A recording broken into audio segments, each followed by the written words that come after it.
안녕하세요. 예, 방금 소개받은 명지대학교 이상영입니다. 예, 오늘 한국건설산업연구원에서 차기 정부의 건설주택 정책 세미나라는 주제로 세미나 발표와 지금 토론을 이어서 하겠습니다. 발표한 주제가 굉장히 광범했기 때문에 사실 토론을 하시는 분들도 조금 쉽지는 않은데 그래도 이 분야의 전문가들을 다 모셨기 때문에 그런 세미나 토론이 잘 되리라고 기대하고 시작하도록 하겠습니다. 토론을 시작하기 전에 토론자분들을 소개를 해드리겠습니다. 일단 가나다 순으로 소개를 해드리겠습니다. 김진유 경기대학교 교수님, 네. 그다음에 유현 남양건설 전무님, 조훈희 고려대학교 교수님, 최수환 매일경제부동산부장님, 그리고 최상호 대한건설협회 진흥본부장님. 감사합니다. 코로나로 인해서 이게 청중을 그냥 일반적으로 모시고 하면 제일 좋은데 지금 그런 상황은 아니어서 토론을 들으시다가 궁금하시거나 의견이 있으시면은 언제든지 온라인으로 말씀을 해주시기 바랍니다. 토론 순서는 조금 지금 가나다 순하고 조금 다르게 제가 생각을 해봤습니다. 그래서 앞부분에 저희가 이제 건설과 관련된 부분을 먼저 발표가 있었고 그 다음에 부동산이 있었기 때문에 물론 이제 둘 다 말씀해 주셔도 상관은 없는데 일단은 건설 쪽에 조금 더 전문가분들이 앞에 토론을 좀 하시고 그다음 부동산 이런 정도로 그 토론 순서를 좀 말씀을 드릴까 합니다. 그래서 제일 처음에 우리 유현 남양건설 전무님께 토론을 부탁드리겠습니다. 네, 반갑습니다. 남양건설 유현 전무입니다. 건설 중심으로 이렇게 보다 보니까 역대 정부의 건설 부분들 대선 공약들을 보면서 각 정부별로 정말 뜨거운 토론을 했던 기억들이 거의 주마등처럼 스쳐갔습니다. 특히 최저가제랄지 그다음에 예산 절감 위주의 정책들 그리고 분리발주 같은 경우에는 도입 당시부터 원래부터 글로벌 스탠다드에 역행하는 제도들이었고 그리고 또 그로 인한 피해를 감수했는데도 결국은 시행이 됐고 정말 많은 상처들도 남은 것 같습니다. 새로운 제도를 도입하기보다는 불합리하고 과도한 규제는 개선을 하고 전체적인 방향은 현 정부의 정책들을 좀 레벨업하는 식으로 이렇게 접근하는 것이 맞다고 생각하고요. 두 분 박사님들께서 우리 사회와 산업의 당면 이슈와 해결 방안을 크게 네 가지로 잘 정리를 해주셨는데요. 먼저 국민 삶의 질 안정 부분에서 쾌적하고 편리한 일상을 위한 환경 조성 부분에서 진짜로 우리나라가 경제 규모와 국민소득에 비해서 이렇게 삶의 질이 높지 않다는 인식이 많이 있는 것 같습니다. 가장 큰 문제가 2036년에 한 30년 이상 되는 노후 인프라가 지금 44% 이상이 된다는 게 가장 큰 문제고 향후 정책에 접근할 때 이 부분에 대한 대책이 좀 시급한 것 같습니다. 그리고 복지 인프라도 중요하지만 가장 기본적인 도로교통 인프라부터 저는 접근을 해야 된다고 봅니다. 예를 들어서 저희가 서울에 미팅이 있어서 인천에서 대중교통을 이용해서 오는 경우에 거의 하루가 소진된다고 할 정도로 굉장히 시간이 많이 걸리고 있고 복지 중심의 생활 인프라도 접근이 중요하지만 가장 기본적인 이런 부분의 접근이 좀 필요하다고 보고 있고요. 두 번째 그 격차 해소와도 좀 연결이 되는데 아직도 수도권과 비수도권의 지역 편차가 아주 심한 편입니다. 제4차 균형발전이 2022년에 끝나가는데 그거에 이은 인프라 투자가 계속 필요할 거라는 생각이 들고 그리고 인프라 활성화를 위해서 최 박사님 제시한 대로 예비 타당성 조사 금액을 20년 전 기준이 지금도 사용이 되고 있기 때문에 총사업비 500억 이상 그다음에 국고전 300억 이상 기준을 각각 1000억에서 500억 정도는 상향을 해야 인프라 활성화에 좀 기여를 하지 않을까 그런 말씀을 드리고요. 그다음에 건설 산업의 수직 수평적 격차 해소 부분은 제시하신 거에 좀 몇 가지 사항을 좀 첨언하고 싶습니다. 아직도 사실은 수직도 해결해야 될 과제들이 많이 있습니다. 근데 건설사 입장에서는 수평격차 해소 문제가 저희는 또 시급하다는 말씀을 드리고, 일단 대형사와 우수 중견사와의 수주 양극화의 문제점을 개선할 필요가 있는 것 같습니다. 국가균형발전 프로젝트 사업은 사실은 도입할 때 하드뿐만 아니라 소프트웨어인 그 지역업체 참여비까지 고려를 해가지고 배려를 해준 부분이 있고, 그 다음에 새만금 특별법 같은 경우에는 지역 의무 배점제를 도입을 해서 실효성을 확보를 했는데, 그 외에 대형 공사들은 거의 그게 이루어지지 않고 있는 상황이다 보니까 그 부분에 대한 접근을 좀 해야겠다는 말씀을 드리고 싶고, 이거에 따라서 제가 제안하고 싶은 거는 균형 발전 상생 차원에서 중심이 대상으로 심의를 하는 기술 심의원의 운영 방법 개선을 추가를 좀 하고 싶습니다. 이제 대부분이 대형 공사 위주로 국토부에서 발주가 되다 보니까 지역의 우수 업체들이 외면당하는 대형 프로젝트들이 많이 있습니다, 실제로. 근데 지금 국토부에서 심의 운영 중인 중심이 심의로 진행되는 공사에 지역이 빠지다 보니까 가장 큰 문제점이 심의위원 중에 지역업체 위원이 없다 보니까 지역업체가 배제가 되는, 지역 공무원이 없다 보니까 지역업체가 배제가 되는 현상이 일어나고 있어서 앞으로 반드시 중심이 평가를 하는 그 대형공사 심의 기준에는 지역의 건설기술심의위원회 그 공무원이 각 분야별로, 중요 분야별로 한 명씩 들어올 수 있도록 그렇게 접근을 해야 된다는 말씀을 드리고 싶고요. 그 다음에 전체적으로 이런 활성화 방안을 도모하기 위해서 설계부 상비 총리기를 할지, 그 다음에 1인 지급액 상향을 말씀하셨었는데, 지금 저희가 하다 보면 규모의 경제 효과가 약한 소형 기술용 공사들은 보정치를 좀 설정을 해야 된다는 말씀을 드리고 싶습니다. 예를 들어서 1000억 공사와 6천억 공사가 있는데, 1000억 공사와 1000억 공사는 규모의 경제 효과가 약해서 실제로 한 설계비가 3.5% 정도 들어갑니다. 그런데 6천억 공사는 2% 정도 소요가 됩니다. 그러니까 설계부 상비 각각 1.4%를 받고 하다 보면은 1000억 공사는 수주 기회비용이 한 20억 정도가 들어가고, 그 다음에 6천억 공사는 1000억으로 한 사람한테 한 6억 정도 들어갑니다. 그러니까 1000억 공사를 대표로 참여하는 업체들은 굉장한 리스크를 안고 갈 수밖에 없기 때문에 공사 규모나 금액별로 해서 그거를 좀 선정할 필요가 있다는 말씀을 드리고 싶고요. 그 다음에 이제 산업고도화 부분에서 제가 보니까 사실은 공공조달 혁신 부분에서 아무리 강조해도 가장 중요한 게 적정공사 확보라고 저는 보고 있습니다. 원래 뭐 대선 관련해서도 상반기 공사 발주를 많이 의도를 하셨는데 실제로 진행이 되지 못하는 부분이 기술용 공사의 대부분이 공사비가 나오지가 않습니다. 그래서 기재부 총액심사 심의를 다시 받아야 되다 보니까 발주가 늦어질 수밖에 없는 상황이고, 그리고 과거에는 이렇게 현장들이 많다 보니까 일반 관리비 상쇄 효과들이 많이 있었습니다. 근데 지금은 현장 수도 적고 이렇게 내용도 좋지 않다 보니까 악화가 양화를 구축하고 있는 상황이라는 말씀을 드리고, 그다음에 또 일반 관리비 부족은 이제 기본이고, 저희가 사실은 이윤 제로 상태로 투자를 한 지가 좀 오래됐습니다. 그러니까 몇몇 대형사는 종신제 참여도 이렇게 포기할 정도로 실행이 안 좋은 공사들이 많고, 또 하나가 BTL 사업장이 요즘 좀 BTL 공사들이 많이 나오고 있는데, 이게 문제는 3-4개 현장을 번들링을 하다 보니까 정말로 실행이 최고 안 좋은 상태에서 적자를 최소화하는 그 선에서 업체들은 지금 투자를 하는 경우가 많이 있다는 말씀을 드리고, 그 다음에 잠시 전에 좀 말씀을 드렸는데 이 표준시장 단가 문제도 현실을 지금 못 따라가고 있습니다. 많이 개선을 했는데 현실을 못 따라가는 부분은 계속 개선을 해야겠다는 말씀을 드리고, 또 하나 이제 가장 큰 문제가 낮은 낙찰률을 유도하는 전 제도가 가장 큰 문제라고 보고 있습니다. 조달청에서 조사가 검토 후에 사실은 최종적으로 내놓는 예가 기초금액이 전 100%라고 보고 있는데, 지난 5년간 종심제 낙찰률이 지금 78.5%입니다. 그거는 당연히 그렇게 될 수밖에 없는 게, 균형 가격 기준으로 해서 단가 감점을 안 받는 범위에서 투자를 하려다 보면은 판자촌이 그렇게 형성이 될 수밖에 없습니다. 그래서 일단은 저는 보통 계산안에 보면은 단가 감점 범위를 18%에서 15%로 낮춰야 된다고 말씀하시는데, 그렇게 하면 2.7% 정도 낙찰률 상승 효과는 분명히 있습니다.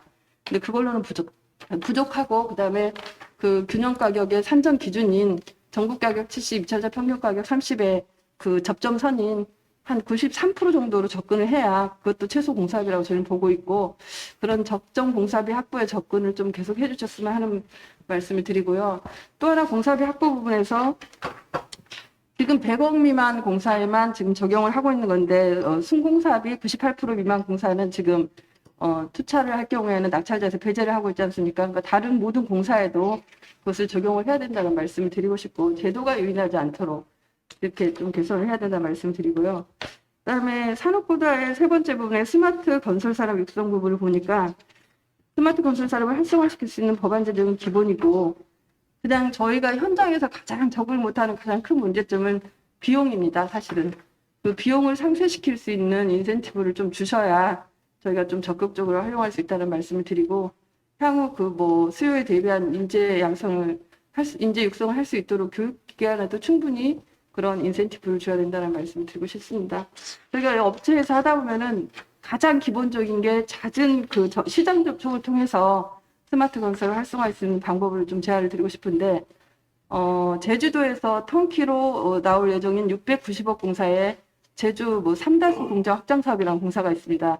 사실은 이건 기술형 대상 공사가 아닌데도 이게 모듈러하고 BIM 설계가 들어있다는 이유로 턴키로 발주가 되는 경우가 있습니다. 이렇게 해서 잦은 시장 접촉을 통해서 가다 보면은 업체들이 아무래도 그 기회를 많이 접해서 스마트 산업 활성화에 기여를 할 수 있지 않을까 하는 말씀을 드리고, 그다음에 안전한 인프라 환경 부분에 대해서는 좀 부끄러운 부분이기도 합니다. 아무리 강조해도 지나치지 않는 게 안전이라는 말씀을 드리는데, 아무리 고강도 안전 대책을 마련한다고 해도 사실은 그 건설업은 구조적으로 사고 제로가 불가능한 상황입니다. 근데 저희가 걱정되는 거는 단순 사고랄지 근로자 부주의를 따지지 않고 계속 뭐 형사처벌, 벌금, 손해배상 이런 식으로 과도한 입법을 몰고 가는 것은 좀 바람직하지 않다는 말씀을 드리고, 오죽하면 업계에서는 빨간 줄 소사장제라는 유행어가 돌 정도입니다. 그러니까 그런 부분이 되지 않도록 접근이 필요하고, 저희가 보다 보면은 강주 학동 참사는 정말 의외이고, 보통 박사님 말씀하신 대로 소형 공사 현장에서 이런 일들이 많이 일어나고 있습니다. 근데 저희는 이걸 보다 보면 저는 하임리 법칙을 생각을 하는데, 큰 재해가 일어나기까지 뭐 경미한 사고, 작은 재해 이런 것들이 시그널을 주게 돼 있습니다. 그러니까 저희 같은 경우에는 지금 한 40여 개 현장이 있는데, 매일 아침 A4 3장 용지에 체크리스트를 적어서 그 TV에 명기한 위험성을 지금 교육을 시키고 있거든요. 이렇게 안전을 중시하면은 조금 인센티브가 주어지고 그렇게 나갈 수 있도록 그런 쪽으로 방향을 좀 유도를 해주셨으면 좋겠다는 말씀을 드리고요. 그다음에 지금 권한법 특별법을 제정 중에 있는데 처벌만 있고 또 예방이 없는 그런 모순된 법이 되지 않도록 다음 정부에서 좀 초점을 맞춰 주셔야 될 것 같습니다.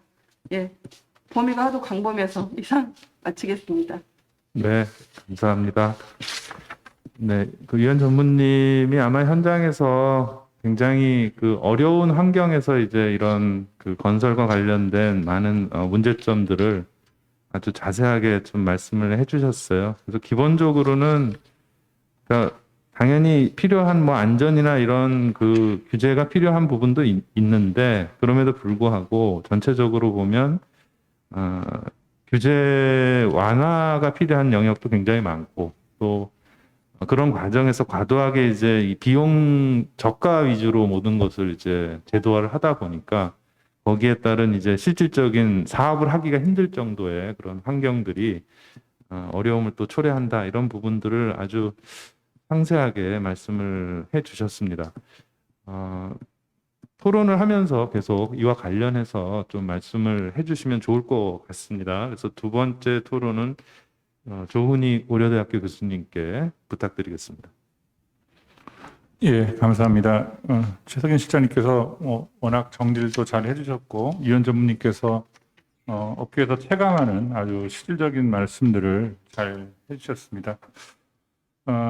최석인 실장이 발표하신 자료를 보시게 되면 아까 그 노무현 정부 때부터 문재인 정부에 이르기까지 이제 재선 공약 정책들을 이제 정리해 주셨는데, 크게 이제 정리를 해보면 두 가지 관점이었던 것 같습니다. 첫 번째는 대선 공약 관련된 것들은 크게 어떤 시대적인 가치를 실현하기 위한 내용들, 그러니까 뭐 환경이라든가 뭐 노동이라든가 또 최근에는 뭐 어떤 디지털 트랜스포메이션을 구현하는 이런 것들이 있고, 또 하나의 축은 산업 생태계를 어떻게 재편할 것이냐, 그거는 이제 산업을 어떻게 육성하고 발전시킬 것인가 하는 거에 따라 가지고 파일을 키우고 하는 부분들인데, 안타깝게도 그 부분에 대해서는 여지껏 임낙철 제도라든가 이런 부분들, 시장의 어떤 배분 형태에 대한 것들이 이제 주로 이제 많이 나와 있습니다. 물론 그 SOC를 투자 확대하고 또 생활 SOC라는 워딩, 그리고 스마트 고속도로, 또 스마트 시티 이런 양적인 어떤 성장에 대한 논의들도 많이 있었지만, 그 이면에 항상 우리가 이제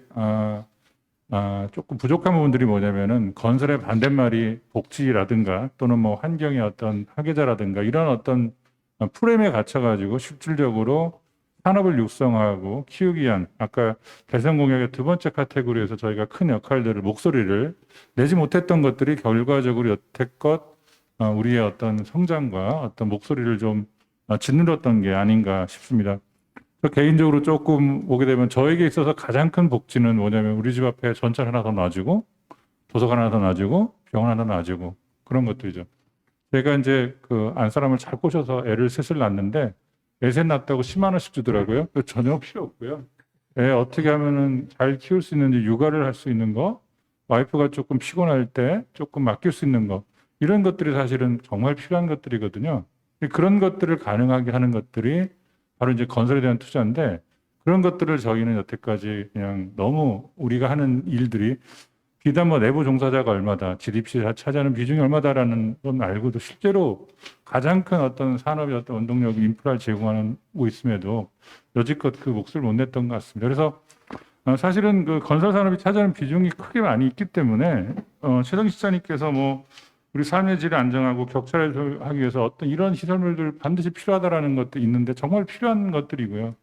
그런 것들이 열심히 일을 하는 우리 건설 산업의 종사자들이 상당히 많은 부분들이 많이 있습니다. 그래서 이제는 저는 더 안타까운 게, 이제는 그분들의 목소리를 좀 겉으로 내도 이제 괜찮을 정도로 이제 정책을 제안해야 되지 않나. 정책 제안이라고 하는 거는 우리가 건설인들이 몇만 표가 있으니까 좀 제대로 하시는 게 좋고, 그리고 이것이 우리 국가 발전에 큰 도움이 된다라는 관점을 좀 이제는 좀 내도 좋겠다라는 생각을 혼자 해봅니다. 몇 가지만 이제 더 보게 되면은, 최근에 이제 두 가지만 말씀을 좀 드리겠습니다. 새로운 제도와 정책이 이제 발생되게 되면은 그에 따르는 어떤 사회적 추가적인 비용이 따르게 됩니다. 중대재해처벌법 목적은 이제 재해를 줄이기 위한 법이고, 그를 위해서 사고가 난 경우에 어떤 사용자를 처벌하는 법으로 이제 재해를 막겠다라고 했는데, 지난번에도 한번 제가 말씀드렸는데, 이거는 공부 못하는 내 자식을 때리겠다는 거거든요. 공부 못하면 때리겠다는 건데, 공부를 잘 시키려면 책을 사주고 공부를 시키고 애가 원하는 게 뭔지를 가르쳐주면 공부를 잘할 텐데, 공부를 못하면 때리겠다는 거거든요. 그럼 결과적으로 이 중대재해에 대한 것들도 그거를 줄이기 위한 과연 사회적인 비용을 우리는 지출할 준비가 돼 있는가? 안전사고를 줄이기 위한 비용을 더 지출해주고 공사기간을 좀 더 늘려주고, 그런 것들이 과연 발주처, 공공발주처, 민간발주처에서 그러한 용의가 있는가? 그것이 없이 처벌하겠다라고 하면은 연간 200명, 지금 현재 중대재해 반으로 줄여도 연간 200명의 잠재적인 범법자가 발생을 하거든요. 그래서 건설 정책이라고 하는 것들이 그 취지하고 실제로 운영되는 것들이 따로 놀게 되는데, 어떤 선명성도, 정책의 선명성도 좋지만 실질적으로 그게 구현되기 위해서는 사회적인 비용을 충분히 담을 수 있도록 그런 것들이 정책에 좀 반영돼야 되겠다라는 부분들이고, 두 번째는 이제 몇 년 전에 이제 그 외국의 어떤 건설 정책들을 좀 비교해봤던 연구를 한 사례가 있었는데, 그때 제일 부러웠던 것 중에 하나가 영국의 재무성에 있었던 자료입니다. 거기 보게 되면은 5년 또는 10년 단위로 권역별로 여기는 도로, 철도, 그 시설물들이 얼마만큼 발주가 예정돼 있고 실제로 발주를 하고요. 그러다 보니까 거기에 소요되는 재료가 어떤 재료들이 필요하고 인력은 어떻게 필요되고, 소위 이야기해서 이렇게 등락이 없는 거죠. 그 장기 수급 계획에 따라 가지고 산업이 움직이고 인력이 움직이거든요. 우리나라 같은 경우는 그렇지가 않다는 거죠. 정책에 의해 가지고 우리나라의 건설 시장을 가장 크게 움직이는 거는 외부 요인이 아닙니다. 건설 정책입니다. 주택 시장을 컨트롤하고 토목 시장을 컨트롤하는 정부가 가장 큰 리스크가 되는 거죠. 산업을 육성하고 성장시키는 게 정부의 목표인데 그렇게 보지가 않습니다. 저는. 그러다 보니까 가장 큰 어떤 산업의 육성과 성장을 위한 저해 요인이 정부의 즉흥적인 정책인 거예요. 일관되게는 어떤 정부의 거버넌스가 필요하다는 겁니다. 아까 잠깐 휴게실에서 이제 자수를 했는데 제가 20년 전에 저는 실적공사비라든가 분양가 상한제라든가 하는 어떤 반시장적인 정책에 저는 연구원으로서 이제 참여를 했는데 그 당시 제가 했던 생각은 아마 공감을 하실 겁니다만 그 당시는 표준품sem이라고 하는 체계가 상당히 과대평가되어 있었던 시기였습니다. 그렇기 때문에 제가 갖고 있었던 생각은 약간의 거품을 제거하는 것도 그 당시는 맞겠다라고 판단했기 때문에 제가 생각했었던 거는 공사비를 낮추는 어떤 연구를 했었던 것이고 그거의 목적은 공사비를 낮추는 게 아니라 적정한 비용을 주겠다는 거였습니다. 아까 바로 이제 유현 전무님 말씀하셨는데 그런데 그 제도가 정말로 엉뚱한 방향으로 흘러가지고 지금은 뭐를 보면 알 수 있냐면 영업이익률 하나만 딱 보면 알거든요. 건설산업이 건전하다 아니다라는 것. 주택시장 쪽에 어떤 특정 어떤 섹터의 어떤 호황을 제외한 나머지 부분을 보게 되면은 건설산업의 영업이익률은 전 산업의 최악의 수준이거든요. 그러면 지금 이 상태에서도 우리가 과연 제가 예전에 20년 전에 했었던 것처럼 가격을 깎아야 되는 정책을 써야 될 것인가? 아니면 올려주는 정책을 써야 될 것인가? 이것이 아까 말씀드렸던 어떤 사회적 비용하고도 관련된 것들이거든요. 그런데 그거를 이제 우리는 이런 목소리를 내려고 하면은 이제 이런 신문의 건설족 이런 단어들만 나온다는 거죠. 그거를 이제는 과감히 우리가 조금은 전면에 나서서 그런 사람들은 그런 정당들은 그런 후보자들은 좀 배격할 수 있는 용기를 좀 갖는 것들이 필요하지 않나. 그러지 않고는 우리 너무 내부 종사하시고 열심히 일하시는 많은 분들이 상처를 받고 그런 것들이 어떤 산업의 어떤 발전을 저해하는 게 아닌가 그렇게 생각을 합니다. 예, 이상으로 발표를 마치겠습니다. 네, 감사합니다. 예, 저희 조 교수님이 말씀하시는데 자꾸 저도 왜 뜨끔뜨끔 하는지 잘 모르겠습니다. 네, 그래서 저희가 사실은 너무 정책이 이제 단기적인 어떤 어떻게 보면 그런 뭐 관점에서 이루어진 경우가 많았었기 때문에 사실 뭐 선진국들이 장기적으로 어떤 정책을 피는 거하고는 분명히 저희가 좀 차이가 있었고 그것이 이제 결과적으로 이제 여기 시장에 참여하시는 분들한테 여러 가지 어려움을 초래한 것도 틀림없는 것 같습니다. 그리고 사실 우리도 이제는 사실 선진국이라는 말을 저희가 스스로 쓰고 있으면서도 여전히 이제 선진국적인 어떤 건설 정책이나 부선 정책이 무엇인지에 대해서 저희가 아직도 논의를 해야 되는 이제 좀 그런 상황인 것 같습니다. 그래서 일단 뭐 조 교수님 말씀에 여러 가지로 공감을 하면서 그 세 번째로는 최수환 매일경제부동산 부장님께 좀 부탁을 드리고 아마 뭐 신문에 계신 언론에 계시니까 또 나름의 관점도 있고 또 질문도 있으시다고 제가 아까 들었습니다. 그래서 자유롭게 말씀을 좀 해주시면 되겠습니다. 네, 안녕하세요. 이제 오늘 세미나 주제가 이제 그 대선 공약, 그 차기 정부와 관련된 정책 방향 내용이기 때문에 이런 부분에 대해서 저희 이제 전문가라기보다는 저희 그 언론, 미디어 쪽에서 느끼고 있는 그런 그 상황을 조금 더 말씀을 드리는 걸로 하겠습니다. 앞서 이제 교수님하고 전무님 좋은 그 아주 디테일한 말씀이 계셨는데 일단 이제 저희 언론에서 보기에는 그 이제 오늘 이제 건설하고 이제 주택 두 가지 정책으로 나눠서 그 주제 발표가 계셨는데 그 후보들의 그 공약을 살펴보면은 주택 공약보다는 이 건설 공약 부분에서는 한마디로 이렇게 큰 틀의 어떤 그 산업적인 육성 정책들이 거의 보이지 않는다. 이런 굉장한 아쉬움을 갖고 있습니다. 주택 정책은 이제 부동산 정책이 이번 대선이 그 부동산 대선이라고 할 만큼 유권자들의 관심이 많기 때문에 그쪽에 나름 차별화된 공약들도 나오고 있는데 이 건설 부분에 있어서는 그런 부분들이 전혀 눈에 띄지 않는다 이렇게 지금 저희가 보고 있고요.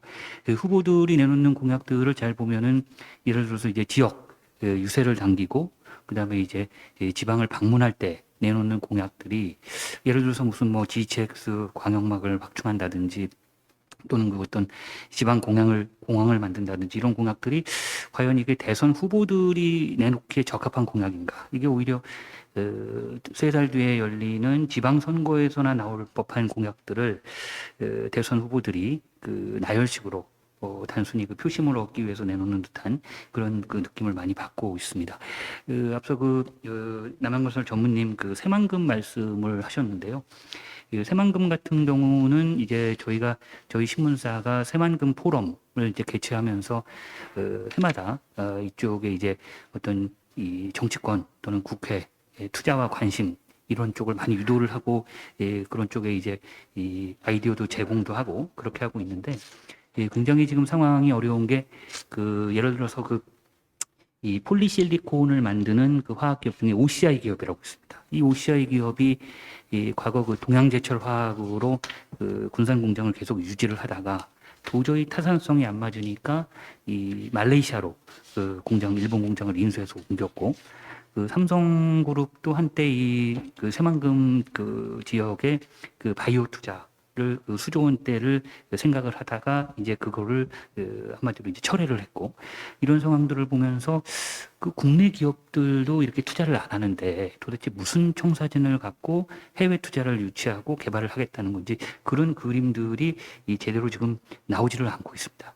그러니까 이제 20대 국회였죠. 지난번 국회 때 새만금이 이제 전라북도 군산하고 김제 부안에 걸쳐 있는데 마침 군산이 지역구였던 김관영 의원이 새만금에 이 복합 리조트 그리고 카지노 시설을 유치하자 이런 개발법 특별법을 추진을 했는데 또 국내 여러 가지 상황 그다음에 이제 강원도에도 지금 이 민간 허용 카지노가 운영이 되고 있기 때문에 이런 어떤 알력 이런 문제 때문에 추진이 못됐습니다. 그때 제가 알기로는 새만금 민간개발청장을 맡았던 통계청장 출신의 오종남 당시 위원장님도 굉장히 큰 관심을 갖고 지원을 해주셨는데 이런 부분들이 거의 진행이 되지 못했는데 이 여야 대선 후보들이 좀 이렇게 한 나열식 공약이 아니라 특정 지역의 한 공약만이라도 제대로 좀 이뤄낼 수 있는 그런 좀 블루프린트 청사진을 좀 보여준다면은 훨씬 더 이 맞춤형 지역 공약 그다음에 실효성이 있는 어떤 그런 건설 SOC 투자를 이끌어낼 수 있지 않나 이런 좀 아쉬움의 그런 사례를 들어서 한번 말씀을 드렸고요. 그다음에 이제 앞서 발표하신 교수님과 전무님 두 분 다 이제 중대재해처벌법 말씀을 하셨는데 여기에 대해서도 저희 조금 이제 언론사적 시각을 말씀을 해보면은 마침 오늘도 지난번에 저희가 이제 설날 연휴 때였죠.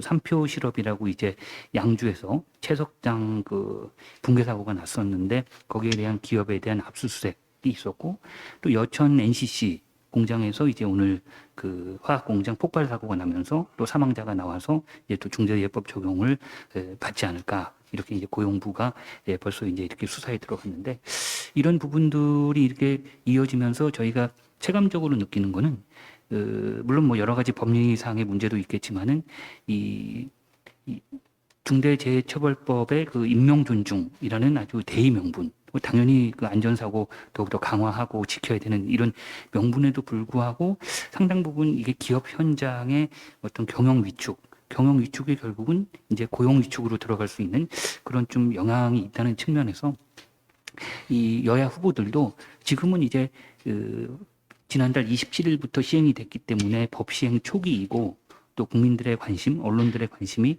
또 집중돼 있고 지난번에 광주 화정동 아이파크 사고가 나면서 더욱 이런 분위기이기 때문에 당장 여야 후보들이 이제 내놓고 얘기는 못 하고 있지만은 법 시행이 좀 어느 정도 진행이 된 다음에 그 다음에 이제 이런 이 미진한 부분들, 특히 해외 사업장 같은 경우는 이 사고가 발생할 때 이게 속인주의에 해당할지 속지주의에 해당할지 이게 지금 국토부 사안도 아니고 그건 고용부 사항도 아니고 결국은 이 판례에 따라서 결정이 될 수밖에 없는 법무부 사안으로 넘어가면서 더욱 지금 기업들이 혼선을 겪고 있는데 이런 부분들을 좀 명확하게 이 여야 후보들이 밝혀 주셨으면 좋을 것 같다는 그런 생각을 해봅니다.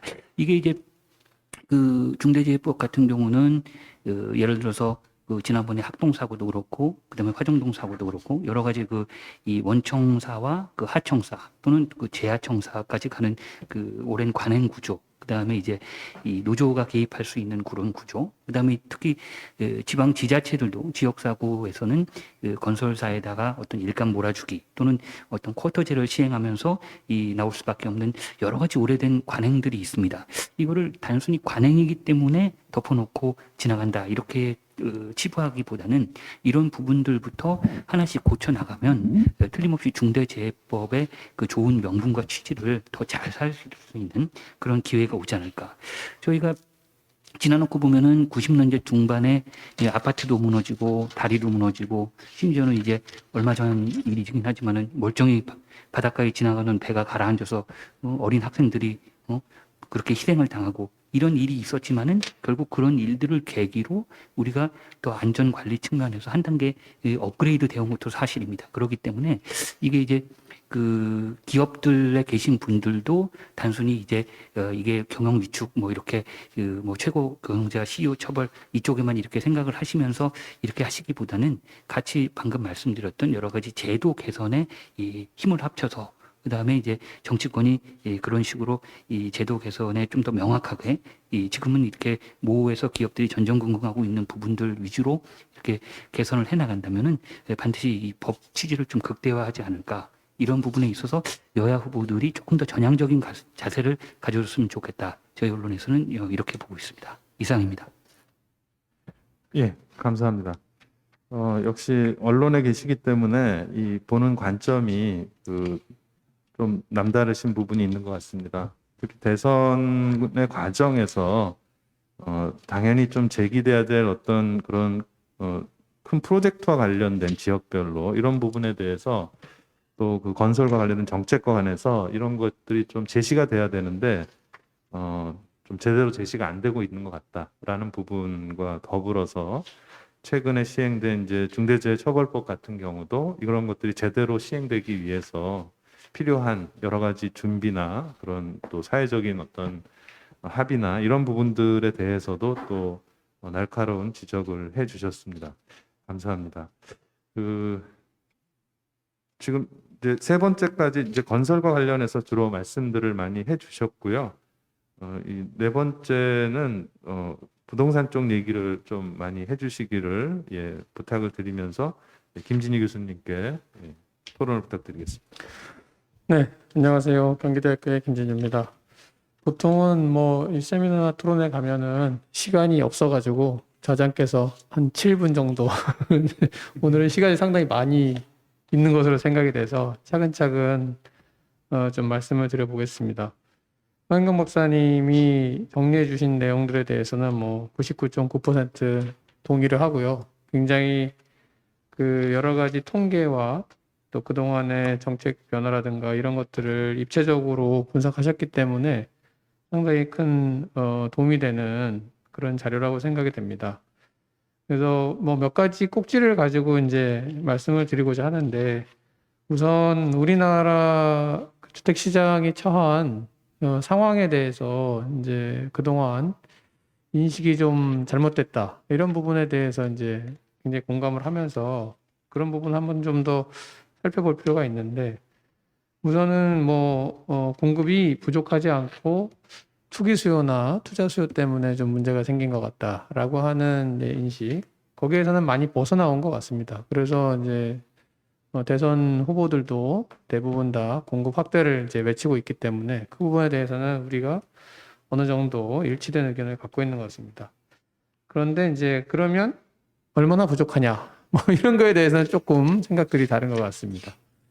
그래서 이제 OECD 통계들을 보면은 우리가 천인당 주택수가 418개인데 보통 우리가 이제 성숙되어 있다고 생각하는 이제 국가들이 한 500개 정도 됩니다. 그래서 EU 평균을 보면 491개고 OECD 평균을 보면 462개인데 우리가 만약에 앞으로 5년간 250만 호를 공급하면 우리나라의 천인당 주택수가 466개로 증가하고요.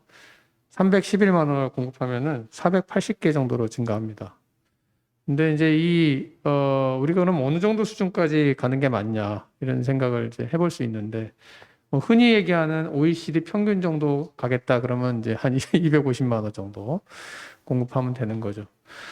근데 그 250만 호를 공급하는 게 그럼 쉬운 일인가를 생각해 보면 지난 공급 그 아까 그래프에서도 보여주셨지만 우리가 지난 공급을 돌이켜 볼 때 최근 5년간에 공급한 것들이 한 50만 호 내외 정도, 50에서 55만 호 그 정도 되거든요.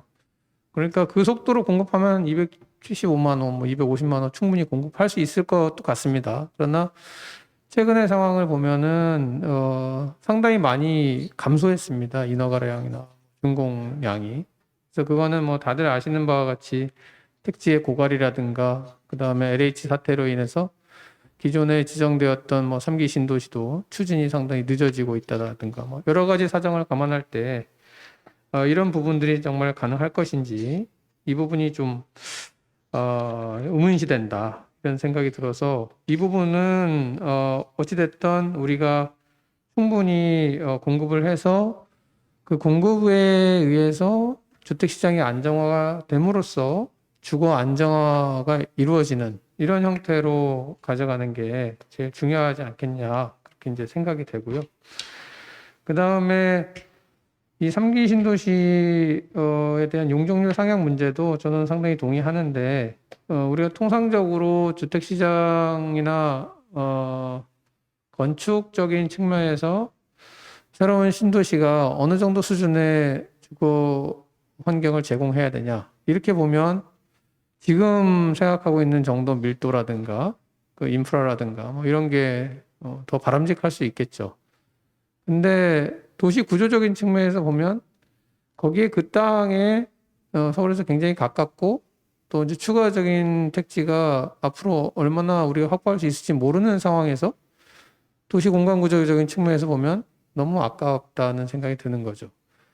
그래서 우리나라에서 이제 주택 정책을 하면서 가장 좋은 툴로 쓴 게 신도시인데 신도시는 뭐 말로는 계획도시라고 하지만 사실 계획에 없던 계획도시, 무계획적인 위치를 가진 계획도시입니다.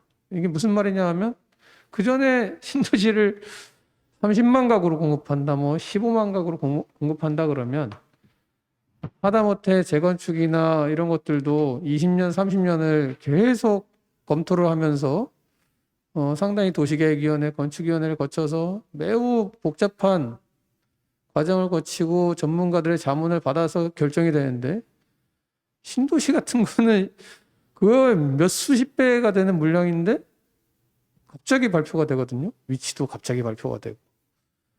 그러니까 이거는 뭔가 거꾸로 됐다는 거죠. 그러니까 주택 공급을 위해서 뭐 아주 긴급한 상황에서는 어쩔 수 없는데 이렇게 그 영향이 수십 년, 수백 년이 갈 수 있는 신도시를 개발할 때 그런 과정들을 거치지 않는다는 것. 이게 우리가 지금 이제 겪고 있는 도시 공간 구조 때문에 뭐 장기 통근을 많이 해야 된다든지, 밀도가 외곽이 더 높고 뭐 도심이 더 낮다든지 이런 문제가 이제 발생된 거라고 보여집니다. 그렇다고 한다면 지금이라도 3기 신도시의 용적률에 대해서는 또 공급량에 대해서는 충분히 고려를 해봐야 된다라고 생각이 되고요. 그다음에 어떤 주택을 공급해야 될 거냐 이 문제인데요. 아파트에 미치다라고 하는 책을 쓰신 분도 있고, 뭐 외국인도 와서 아파트 공화국 이런 책을 쓰신 분도 있고 한데 우리나라에서 아파트가 가지고 있는 위상이 어느 정도일까? 초고속 성장을 이루면서 주택이 담당해야 될 역할이라고 하는 게 일단 서양에서 가지고 있는 어떤 종합적인 그 역할이라기보다는 잠만 자고 빨리 뭔가 보완이 되고 뭐 수리를 위해서 뭐 관리사무소에 전화만 한 통 하면 다 수리해주고 이런 시스템이 갖추어진 아파트가 무엇보다도 효율적이었고 굉장히 선호가 되어 왔다. 근데 앞으로는 그럼 이런 추세가 바뀔 거냐 우리나라에서? 제가 보기에는 안 바뀔 것 같습니다. 제가 보기에는 더 강화됐으면 됐지 바뀔 것 같지 않습니다. 그래서 그렇게 본다면 아파트 형태로 공급하는 것이 꼭 필요하다라고 하는 거고, 두 번째는 면적 부분인데요. 우리나라가 1인당 주거 면적이 32제곱미터인데 대체적으로 우리가 따라가고자 하는 나라들은 40제곱미터가 더 넘습니다. 그러면 1인당 8제곱미터라고 이제 따져보면은 그러면 3인 가구 치면은 38이 24제곱미터가 더 필요한 거죠. 현재보다. 그러니까 국민주택 규모를 한 47, 8년 전에 만들었는데요. 그거 아직도 우리가 쓰고 있거든요. 85제곱미터. 그래서 여기에 병목 현상이 나타나서 84땡땡이 엄청나게 많이 공급이 됐고 그 주택 형태가 상당히 인기가 좋습니다. 왜냐하면 팔기도 좋고 사기도 좋고 여러 가지 세금 혜택도 받고. 그런데 이웃나라 일본만 하더라도 그런 규정이 없어서 대체적으로 90에서 100제곱미터 되는 주택이 가장 많고요. 재고가. 그리고 양쪽으로 표준 정규 분포에 가깝게 이루어져 있습니다. 재고 분포. 그럼 우리도 빨리 이걸 철폐를 해야 된다. 그래서 84땡땡에서 머무르고 있는 분들이 90이나 100으로 빨리 넘어갈 수 있어야 84땡땡이 보다 많은 사람들한테 제공이 될 수 있다. 저렴한 가격으로. 근데 이걸 계속 붙잡고 있거든요. 그러니까 계속 붙잡고 있으면 우리는 좁은 주택에 살면서 계속 비싼 주거비를 이제 지출을 해야 되는 거죠. 그래서 이제 하다 안 되니까 3면으로 전부 다 발코니를 만들어가지고 발코니를 막 확장을 해가지고 발코니 면적이 심지어 30제곱미터 정도 됩니다. 요즘 나오는 것들은. 그러니까 이런 기형적인 구조를 갖고 있기 때문에 이 부분들을 얼른 우리가 풀어줘야 된다는 생각이고요. 그 다음에 공공주도로 뭔가를 해보면 좀 빠르지 않을까? 이런 이제 생각들을 많이 하시는데 이거는 뭐 여야가 따로 없는 것 같습니다.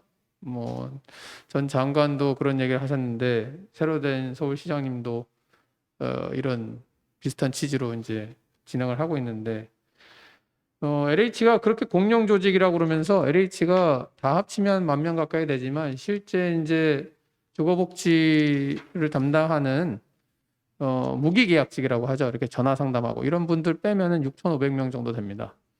근데 보통의 건설사가요, 뭐 GS, 뭐 현대 이런 데가 보통 건설사가 5, 6,000명 정도 됩니다. 이 직원이. 그럼 보통 대형 건설사 한 개 정도 수준밖에 안 되는 거예요, 인력이. 그 인력을 가지고 이 많은 다양한 재건축, 재개발, 뭐 이걸 어떻게 할 수 있을까요? 이건 불가능에 가깝죠. 제가 LH에 있을 때 갑자기 국민임대주택 뭐 많이 공급한다 그래가지고 LH를 막 쥐어짜서 그때 최대한 공급한 게 8만 호입니다. 8만 호. 근데 아까 말씀드렸잖아요. 50만 호 하잖아요. 1년에 50에서 60만 호. 8만 호가 얼마 안 되지 않습니까? 그 물량에 비해서. 그래서 이건 너무 핑크빛이다. 공공이 주도해서 빨리 가겠다. 뭐 프로세스는 좀 빨리 밟아줄 수 있는데 그 얼마나 많은 사람들의 이해관계가 첨예하게 대립하는 그 재개발 재건축 이런 뭐 토지 보상 이런 데서 과연 이 LH의 힘만 가지고 뭐 GH, SH 다 합쳐도 한 10,000명 왔다 갔다 하는데 이 힘을 가지고 어떻게 갈 수 있을 거냐.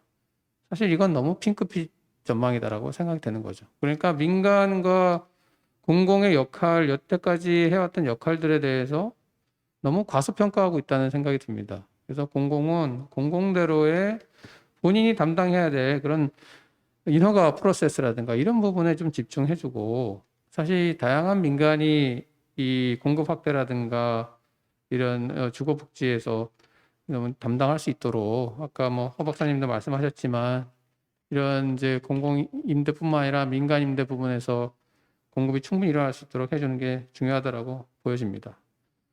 그리고 뭐 이거는 그냥 제가 잘 모르는 입장에서 앞에 이제 첫 번째 발표하신 거에 대해서 잠깐 언급을 좀 하고 싶은 게 있어서 말씀드리면 사실 생활 SOC라고 표현되어 있지만 이게 지방에 충분한 주거 환경을 향상시킬 수 있는 인프라가 없으면 아무리 거기다 일자리를 많이 만들어도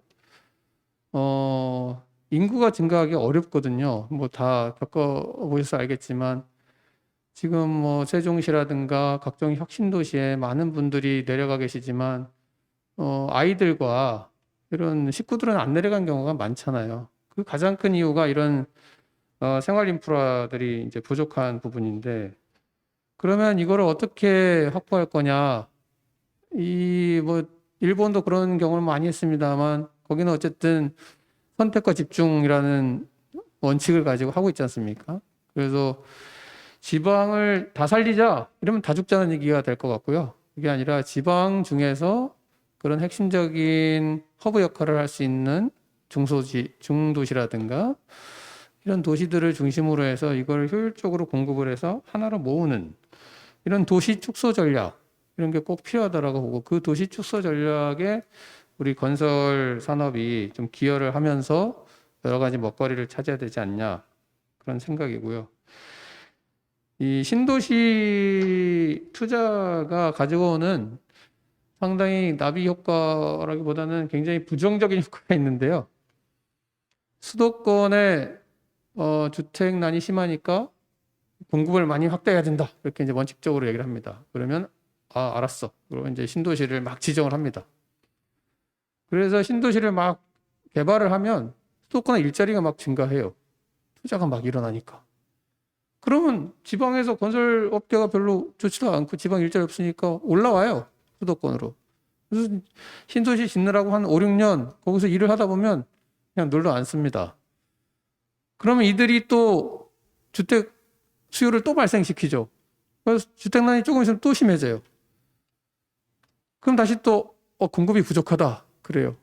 그럼 또 신도시를 또 지정해서 이게 결국 투자입니다. 투자가 수도권의 신도시를 중심으로 계속 집중적으로 투자가 되다 보니까 일자리라든지 기타 등등 이것이 수도권에 계속 집중이 되고 그걸 찾아서 계속 젊은이들 올라오고 그들이 여기에서 기회를 찾고 결혼하고 아이를 낳고 이런 과정이 반복되고 있는 거죠, 지금. 근데 이 무조건 우리가 주택난 심하니까 수도권에 계속 공급해야 된다라고 외치면 결과적으로 이걸 끊을 수가 없다는 얘기가 나옵니다. 그래서 공급을 너무 맹신하는 것도 문제다. 그리고 우리가 지난 과거 5년 동안 180만 가구 정도가 증가했거든요. 그런데 향후 5년 동안 한 90만 가구 증가할 것으로 보여집니다. 그럼 지금과 같은 속도로 공급을 너무 많이 하게 되면 반대 방향의 어떤 부작용이 생길 수도 있습니다. 그 부분들을 감안해 가면서 해야 된다라고 생각이 됩니다. 저는 이 정도로 하겠습니다. 네, 감사합니다. 김재인 교수님이 부동산 정책 전반에 대해서 말씀을 잘 해주셨고요.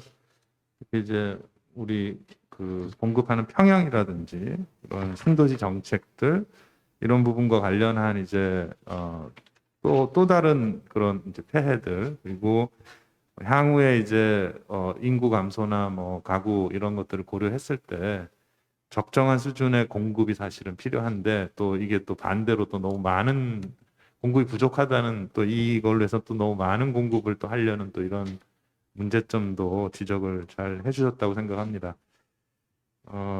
마지막 토론자로 저희 그 최상호 대한건설협회 진흥본부장님께 뭐 건설뿐 아니라 부동산도 좀 말씀을 같이 해주시기를 부탁드리겠습니다. 예, 건설협회 최상호라고 합니다. 보통 토론을 하다가 이렇게 마지막에 그 토론을 하게 되면은 굉장히 부담스럽습니다. 뭐 발제도 잘하셨는데 앞에서 전문가 토론자분들께서 제가 말씀드리고자 메모해놨던 걸 다 말씀하셨어요. 그래가지고 상당히 부담스러운데 그 몇 가지 말씀을 드리면은 먼저 이제 두 분 발제를 듣고서 뭐 큰 그림부터 뭐 잘 분류해서 디테일까지 너무 잘 정리해 놓으셨다. 그다음에 제가 하고 싶은 말씀을 너무 잘 해놓으셨다는 말씀을 드리고 거기에 제가 좀 첨언해서 몇 가지만 말씀드리는 걸로 하겠습니다. 먼저 SOC 중 뭐 투자 확대 이런 부분은 이제 뭐 모든 토론자나 발제자께서 말씀하셨다시피 어떤 뭐 필요성이나 이유보다는 이제 방법론이 더 중요하다는 이런 측면이고요. 그 다음에 이제 제1 발제자께서 이제 시스템이나 제도적인 측면 그리고 끝에 이제 그 안전한 뭐 인프라와 현장이 중요하다 이렇게 말씀을 하셨습니다. 강론에 들어가기 전에 이제 앞에서 조은희 교수님께도 말씀하셨고 하셨는데 저는 이제는 그 건설 산업에 종사하는 사람들 그다음에 특히 이제 건설 기업들도 그 안전하게 공사를 하고 그다음에 품질을 좋게 만드는 것 자체가 효율적인 거고 그게 더 비용을 더 절감하는 것이다. 라는 이런 건설 산업에 참여하는 건설 기업들도 그런 인식의 전환이 좀 필요할 것 같고요. 분명히 그런 시대가 와 있고요. 그거와 못지않게 발주자 혁신 부분들도 많이 말씀을 하시고, 그러니까 발주자 입장에서도 공정해야죠. 그다음에 제대로 돈을 주고 관리 감독도 잘 하고 책임질 줄 아는 발주자, 이런 문화. 그러니까 그 건설 기업이나 발주자 모두 생각을 바꿔서 좀 더 그 전향적으로 나가야 될 이런 상황이, 이런 시대가 왔다는 말씀을 드리고요. 앞에서 말씀드렸지만 뭐 안전 이야기를 하면서 자꾸 나오는 대책이라는 것 자체가 이제 처벌 강화, 처벌 일변도로 나오고, 뭐 좀 더 하면은 뭐 새로운 규제 막 생산해내고 이런 부분들이거든요. 뭐 역사적으로 여러 가지 이유를 대도 뭐 처벌 강화만으로 안전을 다 잡을 수 없다라는 것은 너무 명백한 사실이고, 저는 그런 말씀보다도 자꾸 이러한 그 규제나 처벌을 강화하는 건설 산업에 대한 그런 것 자체가 건설 산업에 대한 인식, 건설 산업에 대한 이미지 이 자체를 스스로 너무 떨어뜨리는 게 아닌가. 그러면서 점점 더 건설 산업을 뭐 첨단 산업화 돼가고 있는 마당에 건설 산업을 점점 더 안 좋은 이미지나 안 좋은 프레임에 갇히게 만드는 게 아닌가. 이런 부분들이 건설업에 종사하는 사람으로서 굉장히 가슴이 아픕니다. 그래서 이제 그런 부분에 대한 말씀을 분명히 드리고, 부실공사나 뭐 안전사고 뭐 이런 건설과 관련되는 각종 부정적인 언어들, 이런 현상들 아직 있죠. 근데 많이 줄어들고 있고 많이 개선돼 가고 있습니다. 근데 그걸 해소하기 위한 근본적인 방안은 결국에는 돌고 돌아서 뭐 무슨 미사여구를 다 붙여도 결국에는 적정한 공사비와 그 공사를 수행해내서 공사 기간, 공사비와 공사 기간을 확보해 주고, 그 다음에 덧붙여서 발주 기간에 제대로 된 관리 감독과 책임, 이게 따른다면 안전과 품질을 다 잡을 수 있는, 그리고 그 뭐 미래 사회를 선도할 수 있는 건설 산업이 되지 않을까, 이런 말씀을 드려보겠습니다. 그다음에 이제 그 제1 발제자께서 하신 것 중에서 이제 뭐 생활형 SOC 개념 말씀하셨는데 너무 좋은 개념이고요. 제가 그전에 살았던 이제 그 노후 공원 재생이나 민간 공원 조성 특례 사업 추진 이런 부분 말씀하신 거는 뭐 능동 어린이공원, 어린이대 공원, 여기 혹시 최근에 한번 가보신 분들 있으신가 모르겠는데 정말 좋은 위치에 정말 큰 땅에 정말 잘 돼 있어요. 근데 가서 보시면 느낌이 나무가 크기만 하다고 뭐 탄소를 포집하고 산소를 생산하고 이런 능력이 아니라 나무도 적정한 연령과 정령기가 있다고 합니다. 그래서 그러한 그 노후화된 공원 같은 이런 부분을 재생하는 부분, 이런 것도 그 국민들이 실제 피부에서 와 닿을 수 있는 부분 중에 하나가 아닐까, 이런 생각을 해봤습니다. 그리고 그 여러 가지 말씀하신 것 중에서 몇 가지만 말씀을 드리면, 그 뭐 예비 타당성 조사 제도 말씀하셨는데 다 아시겠지만 이게 20년이 넘었기 때문에 기준을 설정한 지가, 조사 대상 자체가 너무 급증을 해서 조사하는 기관 자체의 업무 로드가 너무 심해요. 그래서 실제 그 대상 사업의 조사 예탈을 하는 과정에서의 시간이 너무 오래 걸립니다. 법정 기간보다 평균 2배가 넘는다는 이런 뭐 통계도 있습니다. 그래서 지금 정치권에서도 인식을 하셔서 여러 법안이 나온 걸로 알고 있는데 6건 정도 조속히 논의가 되어서 적기에 인프라를 공급할 수 있는 이런 제도적 기반이 마련돼야 되겠다, 이런 말씀을 드리고요. 그다음에 최근에 그 국토연구원에서 발표한 자료를 보면은 2030년까지 그 중앙정부의 SOC 적정 투자액 대비 실제 투자액이 연평균 3.5조 원에서 한 7, 8조 원이 부족하다고 나오고 있습니다. 그래서 SOC 투자가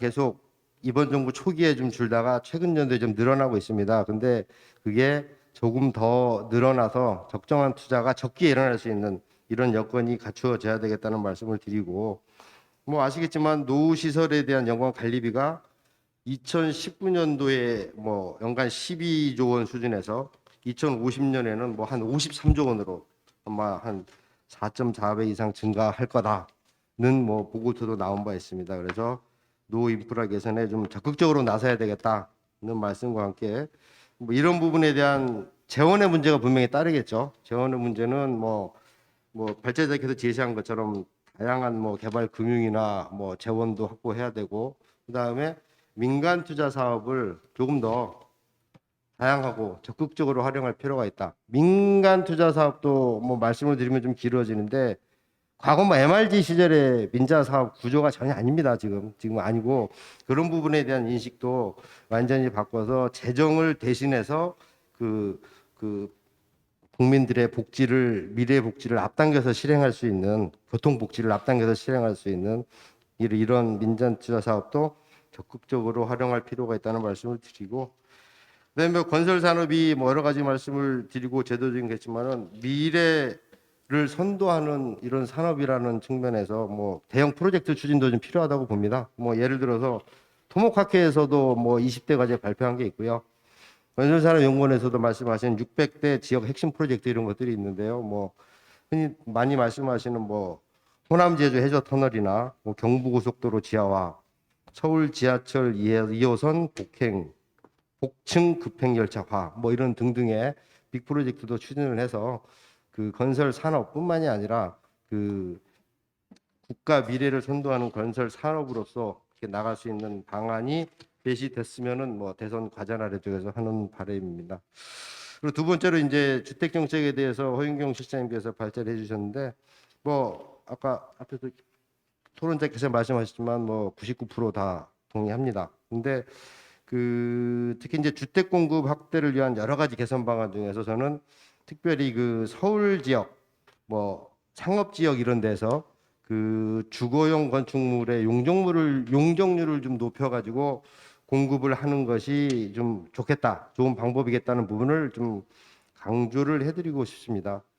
현행 그 용도 지역 제도의 한계 400%, 뭐 플러스 더해서 600%이 정도 수준으로는 한계가 있으니까 뭐 여러 가지 방법이 있습니다만은 그 서울 시내의 상업용 업무용 시설에 대한 공실률이 상당하다고 합니다. 지금 뭐 그러니까는 대표적으로 뭐 도심이나 뭐 강남, 뭐 신촌, 광화문 이런 데도 공실률이 10%에서 20%까지 나오고 있고, 이게 부동산원 자료에 그런 게 있습니다. 그래서 저는 이러한 그 상업 지역의 용적률 상한이 1,500% 이렇게까지 돼 있기 때문에 그 주거 비율을 현행 최대 400, 600%에서 1,000%까지는 올려서 그쪽 부분에 도심 지역에 필요한 부분에 주거 시설을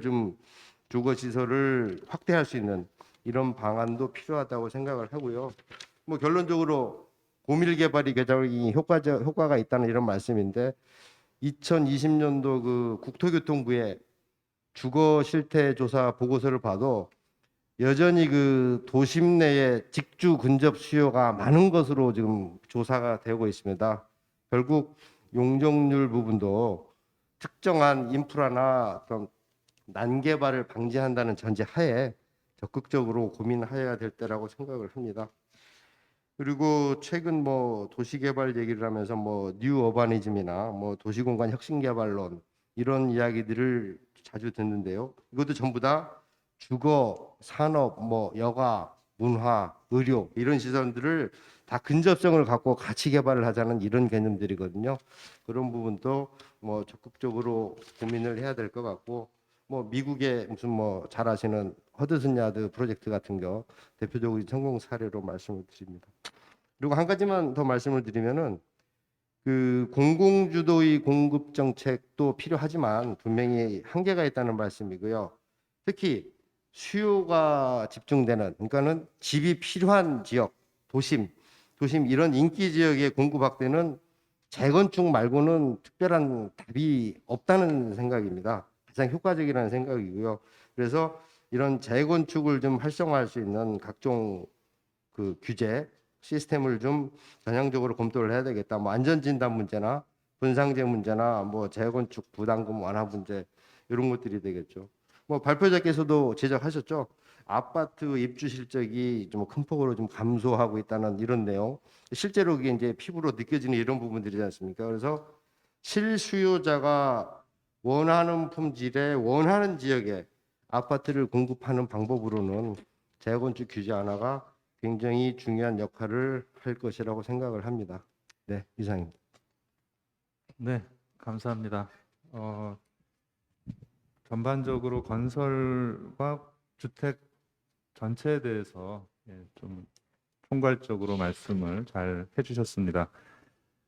저희가 굉장히 사실은 산업적으로나 또는 어떤 어젠다로서 굉장히 중요한 분야인 이 건설과 주택, 부동산 시장에 대해서 논의하기에는 시간이 그렇게 뭐 충분한 거는 아니었는데 그럼에도 불구하고 다들 그런 식견을 가지시고 전문가로서의 의견을 잘 개진해 주셔서 감사하게 생각하고요. 제가 아까 이제 허윤경 박사가 이 정책 수립의 대원칙 이런 것도 말씀을 하셨는데 사실 그런 부분이 좀 전제가 된 다음에 좀 디테일한 정책들도 거기에 맞게 좀 될 필요가 있다. 그래서 제가 마지막으로 좀 이거 좀 읽어드리면 정책 부작용을 최소화한 시장 친화적 정책, 잦은 변화 없이 장기적으로 믿을 수 있는 정책, 민간이든 공공이든 성과 중심의 정책 이런 어떤 원칙을 좀 가지고 그 다음에 저희가 여태까지 해왔던 과연 이런 정책이나 규제들이 정말 그런 것에 맞게 되어 왔는지, 물론 이제 앞으로 뭐 또 이 건설이나 이런 부분에서 부동산에서의 투명성이나 안전성의 문제는 계속 중요할 거라고 생각을 하지만은 필요 이상의 어떤 규제나 이런 것들 때문에 사실은 전체적인 산업적인 경쟁력이 저하하거나 또 새로운 어떤 기술 혁신이 따라가지 못하거나 이런 일이 생겨서는 좀 안 되지 않겠나. 그래서 가능하다면 규제보다는 좀 더 인센티브와 그런 것들을 좀 그 민간 또 그 같이 산업 협력으로 좀 해나갈 수 있도록 정책이 잘 좀 다음 정부에서 이루어지기를 그렇게 기대하면서 오늘을 그 세미나 발표와 토론을 마치도록 하겠습니다. 감사합니다.